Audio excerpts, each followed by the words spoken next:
कहानी स्टार्ट होती है 1863 से, जब इंग्लैंड के एक विलेज एल्वर्टन में जन्म होता है सर फ्रेडरिक हेनरी रॉयस का। हेनरी रॉयस जब 4 साल की उम्र में थे तो इनके फादर का फ्लोर मिल का बिजनेस था वो बंद हो गया था, जिसकी वजह से इनकी फैमिली काफ़ी फाइनेंशियल इश्यूज से जूझ रही थी और 8 साल की उम्र में ही इनके फादर की डेथ हो गई और इस वजह से इनकी मदर को घर घर जाकर मेड का काम करना पड़ा। और इन्हीं फाइनेंशियल इश्यूज की वजह से हेनरी की स्टडी भी वहीं रुक गई थी। और इतनी परेशानियां देखने के बाद हेनरी ने फैसला किया कि वो अपनी फैमिली को सपोर्ट करें और अपनी फैमिली को संभालने के लिए उन्होंने न्यूज़पेपर सेलिंग जैसे काम शुरू कर दिए। लेकिन उनकी फैमिली अभी भी बहुत बुरी कंडीशन में थी। हेनरी जब 14 साल की उम्र में थे तो उनकी आंट ने उनके घर की ये सारी फाइनेंशियल कंडीशंस और परेशानियों को देखते हुए हेनरी को एक कंपनी में काम करने के लिए भेजा, जहां उन्होंने 20 पाउंड्स जमा करी पूरे साल के लिए और उनसे कहा कि हेनरी को वो काम सिखाएं। हेनरी ने अब उस फैक्ट्री में जाना स्टार्ट कर दिया था और उस फैक्ट्री में वो काफ़ी मेहनत और लगन के साथ काम कर रहे थे और नई नई चीज़ें सीख रहे थे। हेनरी सुबह में फैक्ट्री के कामों में मेहनत करते थे और रात में बैठकर बुक्स रीडिंग करते थे और बुक्स से नई नई चीज़ें सीखा करते थे। और जिन चीज़ों को वो बुक्स से सीखते थे, रात भर पढ़ते थे मशीन्स के बारे में, उन्हीं चीज़ों का वो सुबह में फैक्ट्री जाकर उनकी प्रैक्टिस करते थे। और बहुत मेहनत करने के बाद हेनरी ने मैथ्स, कारपेंटर और इलेक्ट्रॉनिक्स के बारे में बहुत अच्छी नॉलेज गेन कर ली थी।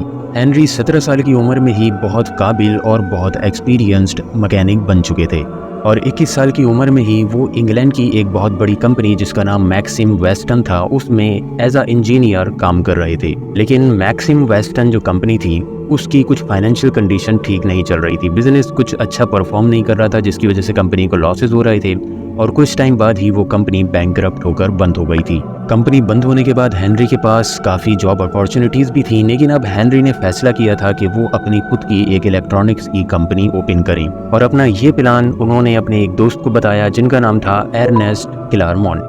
हेनरी और क्लारमोंट ने मिलकर ये कंपनी को स्टार्ट किया, जिसमें हेनरी ने 20 पाउंड्स की जो अपनी पूरी सेविंग थी वो लगा दी और क्लारमोंट ने तकरीबन 50 पाउंड्स की सेविंग इन्वेस्ट की थी उसमें। और इन दोनों ने ही वो कंपनी स्टार्ट की जिसका नाम था FH Royce and company. Royce ने वो कंपनी एक छोटी सी वर्कशॉप से स्टार्ट की थी और वो एक छोटी दुकान पर अपनी छोटी सी टीम के साथ काम किया करते थे। उस टाइम पर उनके पास जो भी काम आता था वो उसको बहुत दिल लगाकर करा करते थे, जैसे कि उसमें स्विंग मशीन्स जो होती हैं उनका रिपेयरिंग होती थी या फिर कोई भी इलेक्ट्रॉनिक गैजेट जिसको रिपेयर करना होता था वो उनके पास आते थे और वो बहुत अच्छी सर्विस अपनी कंपनी की तरफ से प्रोवाइड करते थे। वो टाइम इलेक्ट्रॉनिक्स का टाइम था, उसी टाइम नया नया बल्ब भी इन्वेंट हुआ था और हेनरी ने इन्हीं चीज़ों में स्कोप भी देखा।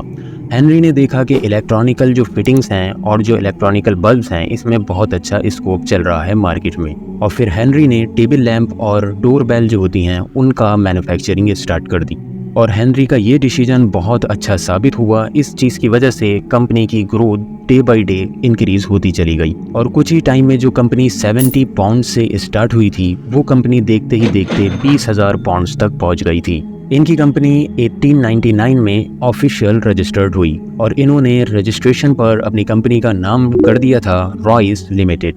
लेकिन तभी रॉयस के लिए एक प्रॉब्लम क्रिएट होती है।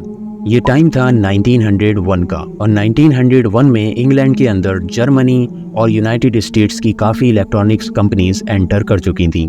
उस वजह से कंपनीज के साथ काफ़ी कंपटीशन भी बढ़ गया था और जो जर्मन कंपनीज थी और US की जो कंपनीज थी वो काफ़ी अच्छी क्वालिटी के प्रोडक्ट्स बहुत कम रेंज में लॉन्च कर रही थी। रॉयस इस चीज़ से बहुत ज़्यादा चिंतित थे। उन्होंने कंपनी को बहुत संभालने की कोशिश की लेकिन वो आखिरकार कंपनी को नहीं संभाल पाए और उन्होंने अपनी रॉयस लिमिटेड बंद कर दी। ये कंपनी रॉयस ने अपने दोस्त के साथ मिलकर बहुत मुश्किल से इस्टेब्लिश की थी और उन्होंने इस कंपनी के प्रोडक्ट्स को बिल्ड करने में बहुत मेहनत भी की थी। और इतनी मेहनत से बनाई हुई कंपनी को ऐसे बंद होता हुआ देख हेनरी को बहुत दुख हुआ और इस वजह से उनकी हेल्थ पर बहुत बुरे इम्पैक्ट्स पड़ना शुरू हो गए। हेनरी को डॉक्टर ने सजेस्ट किया कि वो अब बेड रेस्ट पर रहें और कुछ महीने के लिए वो आराम करें। हेनरी ने कुछ महीने रेस्ट किया और उसी बीच उन्होंने एक कार परचेज की ताकि उनका बॉडी रेस्ट बना रहे, उनको कहीं आने जाने में कोई बॉडी को प्रॉब्लम नहीं आना चाहिए क्योंकि हेल्थ इश्यूज बहुत ज़्यादा बढ़ गए थे और हेनरी अब अपनी हेल्थ का बहुत ज़्यादा ख्याल रख रहे थे। लेकिन उस कार में उनको बहुत ज़्यादा खामियाँ, बहुत कमी नज़र आती थी। उनको ब्रेकिंग में बहुत इशू आता था, कार शोर भी बहुत करती थी और कुछ कंफर्ट भी उनको अपने लेवल का नहीं मिल पाता था। और इन्हीं प्रॉब्लम्स को देखते हुए हेनरी ने डिसाइड किया कि वो पूरी कार को अपने हिसाब से रीडिज़ाइन कर लेते हैं। और देखते ही देखते उन्होंने पूरी कार को रीडिज़ाइन कर दिया, पूरी कार का एक तरीके से नक्शा ही बदल दिया। और ये सारी चीज़ें देखकर हेनरी के माइंड में एक बहुत ब्रिलियंट आइडिया आया। हेनरी ने सोचा कि यार, अगर मैं अपनी कार को रीडिज़ाइन कर सकता हूँ तो क्यों ना मैं कार बनाने का ही बिजनेस स्टार्ट कर लूँ। और इस आइडिया को लेकर हेनरी ने एक अच्छी टीम हायर की। टीम हायर करने के बाद उन्होंने खुद ही पूरे पार्ट्स डिज़ाइन किए कार के और उन पार्ट्स को बनवा कर उनको अपनी टीम से असेंबल कराया। हेनरी ने जो कार बनाई थी वो उस टाइम की सबसे बेस्ट कार थी, क्योंकि उसमें जो फीचर थे वो उस टाइम पर और कार्स में फीचर नहीं थे। वो लाइट वेट भी थी, पावरफुल भी थी और साइलेंट भी थी। और 1904 में हेनरी ने अपनी कार को टेस्टिंग के लिए रोड्स पर उतारा। उन्होंने पहली टेस्ट ड्राइव अपनी कार से ली जो कि 50 किलोमीटर की थी और 50 किलोमीटर तक उनकी कार बिना रुके चलती रही और उसमें कोई भी प्रॉब्लम नहीं आई। रॉयस ने अब एक अपनी अच्छी कार तो बना ली थी, लेकिन उस कार को सेल करने का उनके पास ना तो कोई एक्सपीरियंस था और ना ही कोई सोर्स था। और इस वजह से हेनरी चाहते थे कि वो किसी की हेल्प लें। रॉयस ने अपनी कार को एक एग्जीबिशन में उतारा जो कि इंग्लैंड में एक लग्जरी कार्स की एग्जीबिशन चल रही थी। और उसी एग्जीबिशन में उनके पास एक नौजवान आया। उस नौजवान को उनकी वो कार बहुत ज़्यादा पसंद आई और उस नौजवान का नाम था चार्ल्स रॉल्स। चार्ल्स की लाइफ स्टोरी जो थी वो हेनरी से बिल्कुल अपोजिट थी। चार्ल्स जो थे वो एक अच्छी अमीर फैमिली से बिलोंग करते थे। उनको बचपन से ही स्पोर्ट्स कार का, लग्जरी कार्स का काफ़ी शौक रहा था और इस वजह से उन्होंने अपना एक बिज़नेस भी इस्टेब्लिश किया था जहां पर वो बेस्ट लग्जरी और हाई फीचर कार्स बेचते थे। और वो अपने बिज़नेस को काफ़ी अच्छे तरीके से रन भी कर रहे थे। इस वजह से उनके बड़े बड़े डीलर्स से भी काफ़ी अच्छे कॉन्टैक्ट्स थे। उनको कार्स की सेलिंग का भी काफ़ी अच्छा एक्सपीरियंस था। और इत्तेफाक की बात है कि वो एक लग्जरी ब्रिटिश कार मेकर को भी ढूंढ रहे थे जो शायद अब उनको मिल चुका था। चार्ल्स ने जब हेनरी की उस कार को देखा तो उन्होंने कहा कि मुझे दुनिया का सबसे बेस्ट कार मेकर मिल चुका है। और 3 महीने बाद ही उन दोनों ने साथ मिलकर एक कंपनी बनाने का फैसला किया जिसका नाम उन दोनों के ही सरनेम पर रखा गया, रॉल्स रॉयस। उन दोनों ने अपनी कंपनी को ऑफिशियली रजिस्टर्ड कराया और उन्होंने एक साथ 4 कार्स को लॉन्च किया। और वो जो 4 कार्स थीं वो 10 हॉर्स पावर से 30 हॉर्स पावर तक के मॉडल थे। और मॉडल लॉन्च करते ही रॉल्स ने उन मॉडल्स को रेसिंग कॉम्पिटिशन्स में उतार दिया ताकि लोगों की उन पर नज़र पड़े और उनकी परफॉर्मेंस भी, कार्स की जो परफॉर्मेंस है वो खुलकर सामने आए। रोल्स रॉयस की कार्स ने काफ़ी अच्छी परफॉर्मेंस दिखाई रेसिंग में और ना कि सिर्फ उन कार्स ने रेस को जीता बल्कि नए नए स्पीड रिकॉर्ड्स भी बनाए। और इन्हीं सारी चीज़ों को देखते हुए पब्लिक में उनकी कार्स काफ़ी ज़्यादा फेमस भी होने लगी थी। लेकिन अभी रोल्स रॉयस की सबसे बेस्ट कार आना बाकी थी। रॉयस जो थे वो बहुत ही परफेक्शनिस्ट इंसान थे, मतलब कि वो जब भी कोई काम करते थे तो वो उस काम को जब तक नहीं छोड़ते थे जब तक वो उनकी नज़र में बिल्कुल परफेक्ट नहीं हो जाता। चाहे उस काम में कितना भी डिले हो, कितना भी टाइम लगे, लेकिन वो उस काम को परफेक्ट कर कर ही छोड़ते थे। रॉयस का मोटो था, किसी भी चीज़ को इतना परफेक्ट कर लो जितना तुम परफेक्ट कर सकते हो, चाहे उसमें कितना भी टाइम लग जाए। और 1907 तक रॉयस ने अपने इसी मोटो को लेकर एक कार डिज़ाइन की और वो एक बहुत ही ज़बरदस्त कार थी जिसका नाम था सिल्वर घोस्ट। उस कार का नाम सिल्वर इस वजह से था क्योंकि वो सिल्वर कलर में लॉन्च हुई थी और घोस्ट उसको इस वजह से कहते थे क्योंकि वो बहुत ही साइलेंट कार थी और वो कब आ जाए किसी को पता ही नहीं चलता था। और सिल्वर घोस्ट को पब्लिक में फेमस करने के लिए रोल्स रॉयस ने एक 24,000 किलोमीटर का टेस्ट ड्राइव प्लान किया और इसके लिए वहाँ की पब्लिक बहुत ज़्यादा एक्साइटेड थी। और जब ये टेस्ट ड्राइव स्टार्ट हुई तो सिल्वर घोस्ट को वर्किंग डेज यानी कि मंडे टू फ्राइडे दिन रात लगातार चलाया जाता था और सिल्वर घोस्ट ने 24,000 किलोमीटर का सफ़र बहुत ही आसानी से, वो भी बिना किसी प्रॉब्लम के, पूरा कर लिया। और इस इवेंट को कंप्लीट करने के बाद रोल्स रॉयस ने एक और इवेंट अरेंज कराया जिसमें उन्होंने कार के बोनट पर एक कॉइन रखा और कार को चला दिया। कॉइन अपनी जगह स्टेबल रहा, कॉइन इधर से उधर नहीं हुआ, जिससे कि लोगों को पता चला कि ये इस कार का जो इंजन है वो बहुत ही ज़्यादा स्मूथ है। और इतनी अच्छी क्वालिटी, लाइट वेट, पावरफुल होना, साइलेंट और स्मूथनेस, ये सारी चीज़ों ने मिलकर रोल्स रॉयस को एक बहुत ही ज़बरदस्त ब्रांड बनाया। और इतने सारे बेहतरीन फीचर्स और इतनी खासियत होने की वजह से उस टाइम पर सिल्वर गोस्ट को वहाँ के बड़े इंडस्ट्रियलिस्ट और वहाँ के जो किंग थे वो यूज़ करने लगे, जिससे रोल्स रॉयस की एक रॉयल इमेज क्रिएट हुई। लेकिन दोस्तों, कहा जाता है कि वक्त किसी का भी एक सा नहीं रहता है। हेनरी के दोस्त चार्ल्स, जो कि कार्स के साथ एयरप्लेन्स में भी काफ़ी ज़्यादा पैशनेटेड थे, 12 जनवरी 1910 में इंग्लैंड के एक शहर में काफ़ी बड़ा इवेंट था और रोल्स जो थे वो उसी इवेंट में अपना प्लेन उड़ा रहे थे। किसी टेक्निकल इशू के चलते उनकी प्लेन का जो टेल सेक्शन था वो टूट गया और उनका प्लेन तुरंत ही क्रैश हो गया था। और अफसोस की बात यह है कि यह हादसा उनके लिए जानलेवा साबित हुआ और 32 की एज में ही रोल्स इस दुनिया से चल बसे। लेकिन चार्ल्स रोल्स की ये जो मौत थी ये हिस्टोरिकल साबित हुई, क्योंकि वो पहले ब्रिटिशर थे जिनकी डेथ एयरप्लेन क्रैश में हुई थी और एयरप्लेन की जो हिस्ट्री है उसमें उनका नाम लिखा गया। और इधर रॉयस को इस हादसे से बहुत बड़ा सदमा लगा। उनके हेल्थ इश्यूज भी बहुत ज़्यादा बढ़ने लगे थे, क्योंकि उनका एक दोस्त जो उनके साथ हमेशा रहता था, उनके साथ इस कंपनी को शुरू किया और उनके साथ ही कामयाबी की सीढ़ियाँ चढ़ रहा था, वो दोस्त अब उनके साथ नहीं रहा। हेल्थ में काफ़ी ज़्यादा प्रॉब्लम होने के बाद रॉयस के डॉक्टर ने उनको बताया कि उनको बॉयल कैंसर है और वो सिर्फ 3 महीने के ही मेहमान हैं। रॉयस अब बेड रेस्ट पर थे, लेकिन बेड रेस्ट पर भी वो अपनी कार्स को ही डिज़ाइन करते रहते थे और रोल्स रॉयस की जो कार्स थी उन्हीं के बारे में सोचते रहते थे कि कैसे इनको इम्प्रूव किया जाए और उनके अलग अलग डिज़ाइंस बनाते रहते थे। और तभी कुछ ऐसा हुआ जिसने सभी को हैरान कर दिया।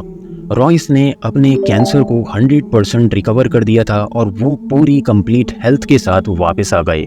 और फैक्ट्री में वापस आने के बाद उनके जो भी डिज़ाइन उन्होंने बनाए थे उन सभी डिज़ाइंस को उन्होंने रोल्स रॉयस पर एग्जीक्यूट कर दिया। उन्होंने रोल्स रॉयस की जो गाड़ियाँ थीं उस पर ग्राउंड क्लियरेंस बढ़ा दी, उनके इंजन्स को और ज़्यादा स्मूथ कर दिया और उनके सस्पेंशंस पर भी काफ़ी ध्यान दिया और काफ़ी इम्प्रूवमेंट लेकर आए। और इसी बीच उन्होंने रोल्स रॉयस के बोनट पर मैस्कॉट भी ऐड किया था, जिसका नाम था स्पिरिट ऑफ एक्सटेसी। और ये मैस्कॉट स्पीड और फ्रीडम को सिंबलाइज करता है। रोल्स रॉयस का ये मैस्कॉट आज भी बहुत ज़्यादा फेमस है और इन्हीं चीज़ों की, इन्हीं इम्प्रूवमेंट की वजह से रोल्स रॉयस के प्रॉफिट्स बहुत ज़्यादा बढ़ने लगे थे। और तभी एक और प्रॉब्लम सामने आती है। 1914 में वर्ल्ड वॉर 1 स्टार्ट हो गई थी। रॉयस इस जंग को लेकर बहुत ज़्यादा टेंशन में थे, क्योंकि उस टाइम पर देश की इकोनॉमी जो थी वो क्रैश कर चुकी थी और इकोनॉमी क्रैश होने की वजह से उसका सबसे ज़्यादा इम्पैक्ट लग्जरी ब्रांड्स पर ही देखने को मिला था। और उन्हीं लग्जरी ब्रांड्स में एक रोल्स रॉयस भी आती थी और सभी को लगता था कि अब रोल्स रॉयस बंद हो जाएगी, रोल्स रॉयस वर्ल्ड वॉर 1 को सरवाइव नहीं कर पाएगी। लेकिन रॉयस के दिमाग में एक आइडिया था। उन्होंने वर्ल्ड वॉर के दौरान ही मिलिट्री अथॉरिटीज़ से कांटेक्ट किया और उनको मिलिट्री अथॉरिटीज़ की मीटिंग में बुलाया गया। उस मीटिंग में उनको पता चला कि उनकी जो मिलिट्री है उसको काफ़ी अच्छी और हाई परफॉर्मेंस कार्स की ज़रूरत है, जो कि उनको डिफेंस भी दें और काफ़ी अच्छी परफॉर्मेंस भी प्रोवाइड करें। और इस जगह पर स्कोप देखते हुए रॉयस ने अपनी सिल्वर गोस्ट को एक मिलिट्री कार में कन्वर्ट कर दिया। उन्होंने कार को बहुत ज़्यादा मजबूत भी करा, उसको बुलेट प्रूफ बनाया और उसकी परफॉर्मेंस भी मिलिट्री के हिसाब से करके दी और साथ ही साथ उसमें एक गन भी ऐड कर दी। और क्योंकि सिल्वर गोस्ट जो थी वो बहुत ज़्यादा स्मूथ और एक साइलेंट कार थी जिसके सस्पेंशंस बहुत ज़्यादा अच्छे थे, इस वजह से उसका यूज़ एम्बुलेंस में भी होने लगा। और मिलिट्री चाहती थी कि उनको कोई ब्रिटिश कंपनी ही एयरप्लेन्स प्रोवाइड करे, तभी रॉयस को यहाँ पर भी एक चांस दिखा, यहाँ पर भी एक स्कोप दिखा। रॉयस ने अब एरो इंजन बनाने का फैसला किया और उन्होंने एरो इंजन कैसे बनाएंगे सब सीखना शुरू कर दिया था। काफ़ी कुछ एरो इंजन के बारे में सीखने के बाद रॉयस ने कुछ अपने एरो इंजन्स डिज़ाइन किए, जिनमें से एक था ईगल इंजन और एक था फैल्कन इंजन। और इसके अलावा भी बहुत सारे इंजन्स उन्होंने डिज़ाइन किए, उस टाइम बनाना स्टार्ट किए। उन इंजन्स की क्वालिटी और परफॉर्मेंस देखने के बाद मिलिट्री ने उनको 500 से भी ज़्यादा इंजन्स को बनाने का ऑर्डर दे दिया। एरो इंजन बनाने का ये फैसला रॉयस के लिए बहुत अच्छा साबित हुआ और रोल्स रॉयस ने अब कार्स के साथ एरोप्लेन के इंजन भी बनाना स्टार्ट कर दिए थे, जो कि वो आज तक बनाती है।